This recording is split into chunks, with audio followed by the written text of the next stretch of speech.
Her şeyi saxlaram nəzarətimdə. Qoymaram onları kənarda qala. Deyilən hər sözə cavab verəcəm. Qoymaram heç bir sualda qala. Ümidim bağlıdır ulu varlığa. Adət etməmişəm səhlənkarlığa. Hər şey çıxacaqdır reallığa. Niyə düşündüyüm xəyalda qala. Yeniliyə meylim olub həmişə. İstədim nəyim var müasirləşə. Dönmək istəmirəm bir də keçmişə. Hər şey olduğu tək bir halda qala. Heç kimə sir vermə indiki vaxtı.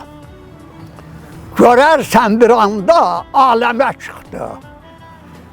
Əvvəl gördüklərin kişilər yoxdur, sırrı saxlayalar çuvalda qala. Təhlükə düşməsin ömür yoluma, acıyan olmasın sonda halıma. Sönməzəm, yetişim arzularıma, istəmirəm gözüm yollarda qala.